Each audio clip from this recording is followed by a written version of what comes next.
O desenvolvimento do conflito, ele traz para todos nós uma ideia marcante. Veja, surgia a ideia das trincheiras, que eram escavações, quando se tinha a demarcação territorial, os soldados ficavam num buraco, né, um pouco profundo, como se fosse um alicerce de uma construção, e criava-se barreiras com aquela terra que era retirada do buraco, criava-se montes. E também era colocado ali madeiras, né, arames farpados, enfim. E em muitos casos os soldados ficavam ali dentro, né, para de certa forma conseguir surpreender o inimigo, que até então você percebe um pouco da ideia rudimentar de uma estratégia que era utilizada na guerra. Porém, muitos soldados apodreciam nesses lugares, né? Em muitos casos, em ambientes úmidos, muitas vezes o alimento não chegava para suprir aquele comando. Muitos soldados morriam, podemos dizer assim, abandonados, sem armamentos, eram rendidos. Quem resistisse pelo ideal de nação poderia ser executado. Então as trincheiras elas começavam a ser esse elo, podemos dizer assim, de inovação, né? E de surpresa entre as peripécias que eventualmente eram utilizadas também no nível não só, podemos dizer assim,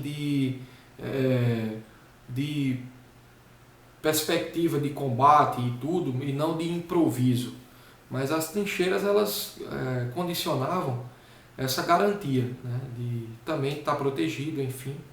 Haja vista que o próprio espaço, né, ele em muitos casos era um ambiente assim misterioso, porque a geografia em si ela é fundamental para o estudo das ofensivas de guerra, né? Outra questão importante é que a fome e muitas doenças passaram a conviver, né, de forma invisível com determinadas legiões, né, determinados comandos. Então a gente não pode descartar isso de forma alguma, né? Outra questão fundamental é que duas situações foram introduzidas na guerra.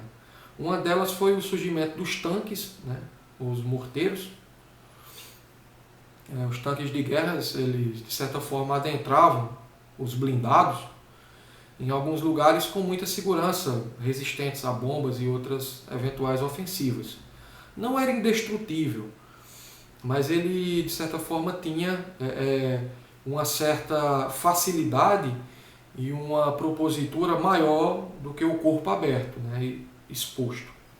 E o outro foi o avião.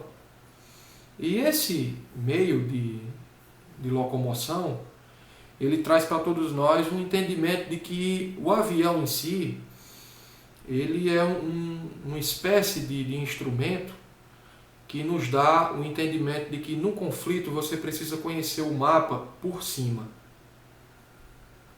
E o avião, ele daria essa ideia de quais eram os lugares mais vulneráveis, quais seriam os lugares mais eficientes para algumas situações de risco. E principalmente em que lugares poderíamos ter uma conjuntura de mais disponibilidade de sucesso. Então, ao tempo que o avião ele planava por alguns territórios, você tinha ali o registro também fotográfico, né? E aquilo era montado em volta de uma mesa para com a montagem das esquadrias, né? Para onde cada legião iria seguir, cada comando, cada infantaria e assim sucessivamente. Então o avião ele é fundamental para isso.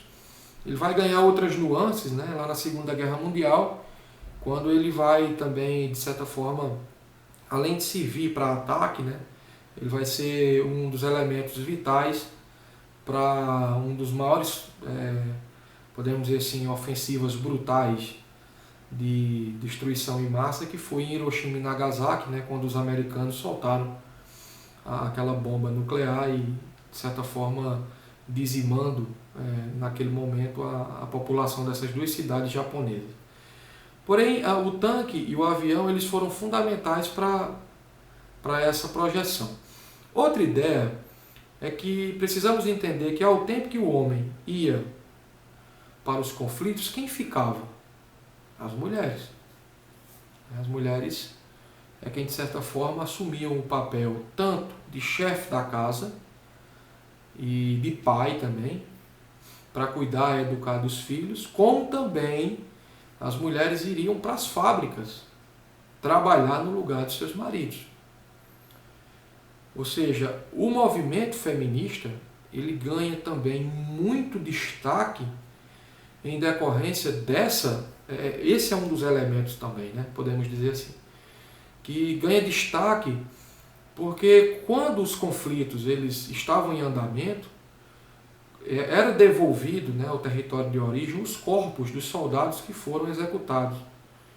Agora imagine para uma mulher ter que receber o seu marido com as honras militares cabíveis naquele momento e de repente, em muitos casos não eram indenizadas, não tinham ali um amparo dos seus governos, grosso modo falando, e ela precisaria cuidar dos filhos, mas também precisaria, enquanto mulher, voltar e sustentar suas casas, né? Sustentar o lar no trabalho que, categoricamente, né, era atribuído ao homem, esse trabalho da fábrica, esse trabalho pesado, esse trabalho pulsante. Então a gente começa a identificar aqui a ideia da mulher como o elemento fundamental, porque ela ocupava os espaços deixados pelos seus maridos, que não era garantia nenhuma de voltar vivo. Então imagine de uma hora para outra a dizimação do sexo masculino, podemos dizer assim, e uma Europa que era povoada, grosso modo falando, de uma grande maioria por mulheres. Então a gente precisa analisar essa ideia também, que ela é pertinente. Outra ideia é que, um exemplo, as batalhas navais elas aconteceram em vários lugares, né? No Atlântico, no Mar Mediterrâneo, no Oceano Índico, no Pacífico.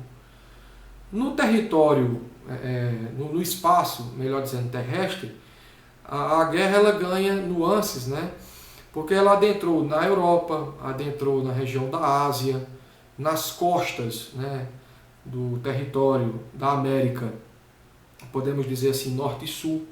Ela projetou a ideia de entrada no Oriente Médio e, eventualmente, né, ela tem a Europa como esse berço, né, dos conflitos. Não é à toa que a ressaca que vai acontecer na Europa ela é determinada por um arraso eventual